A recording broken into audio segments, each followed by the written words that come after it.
In this section, we will define training and its purpose, as well as the basic training process.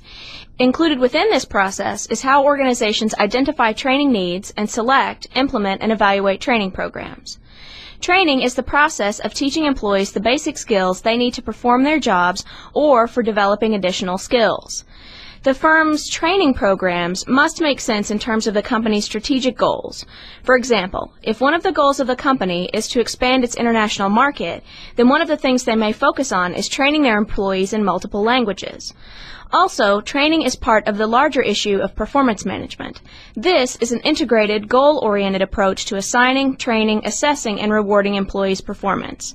Managers set goals for their employees, and training is one of the ways an organization helps an employee meet those goals. The training process includes these 5 steps. It is important that each step in the process be completed thoroughly because each builds on the other. The more time and effort spent on the previous step, the better the next steps can be. Step 1, Needs Analysis, identifies the training needs of an employee. The 2 main ways of identifying those needs are through a task analysis and a performance analysis. The task analysis is a detailed study of a job to identify the specific skills required, especially for new employees.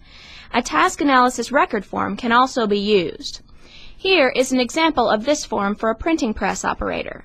The task analyses contain the following information: a task list, when and how often each task is performed, the quantity and quality of performance expected, the working conditions, the skills or knowledge required, and where those can be best learned.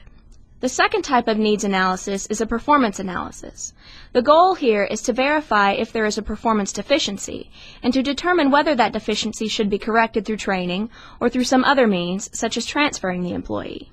There are several methods that can be used to identify an employee's training needs, including 360-degree performance reviews, job-related performance data, observations by supervisors or other specialists, and tests of things like job knowledge and skills. When beginning the discussion of what types of training methods to use, there are several tips to keep in mind to make the training more effective. First, the learning needs to be meaningful. Material that is meaningful is usually easier for trainees to understand and remember. For example, it is important at the start of training to provide a bird's-eye view of the material to be presented. It is also valuable to use a variety of familiar examples and to organize the information so it can be presented logically and in meaningful units. Second, it is imperative to design the training to make it easy for the skills being learned to transfer from the training site to the job site. This can be accomplished by maximizing the similarity between the training environment and the work situation, and by providing time for adequate practice. It is also important to provide a heads-up or some preparatory information that lets trainees know what problems or situations may occur on the job. Lastly, it is important to motivate the learner. This is easily done by defining for the learner why the training is important and how it will benefit them. People learn best by doing, so provide as much realistic practice as possible and allow them to learn at their own pace. Trainees also learn best when the trainers immediately reinforce correct responses. With this in mind, take a look at several different methods organizations can use when designing their training. I will not spend time discussing all of them, as you can read about them in your text, but understand that each method has advantages and disadvantages. Thus, depending on the situation, each method can be a valuable tool for teaching employees new skills and behaviors. Step 3 is the validation process. By now, the term validity should be a familiar one. We discussed this in great detail during the selection chapter when we talked about how organizations create valid selection measures for hiring new employees. In order to determine a training's validity, the company must test the training on a sample of employees to see if those who receive the training have better performance on the job than those who did not receive the training. This sampling process should be conducted on multiple groups to make sure the training is valid. Implementation, step 4, is the easiest to do if all previous steps have been done well. Now we simply need to train the employees that need to learn this skill or behavior. It is important to schedule the training at a time when the employee is fresh and that the training is broken down into small segments to lower the chance of fatigue. Step 5, evaluating the training, is the most overlooked step. In many instances, organizations will spend a lot of time and resources on the first 4 steps and then completely forget about what is arguably the most important part of the training process. My point is that it makes no sense for organizations to spend hundreds or even tens of thousands of dollars on designing a training program to not have any proof that the training actually has proven results. There are 4 basic ways to measure training effectiveness.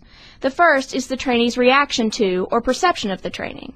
Did they like it? Did they enjoy it? These reactions are very similar to the types of evaluations you complete at the end of every semester on your teachers. The second way is to measure the trainee's learning. This can be done by testing the individual's knowledge of the material covered. Third is to assess the trainee's behavior. Are they using the skills or behavior they learned in the training in the actual work environment? Lastly, organizations should measure the results or outcomes of the training. In other words, did those who participated in the training actually improve their job performance? This is an example of a time series experiment.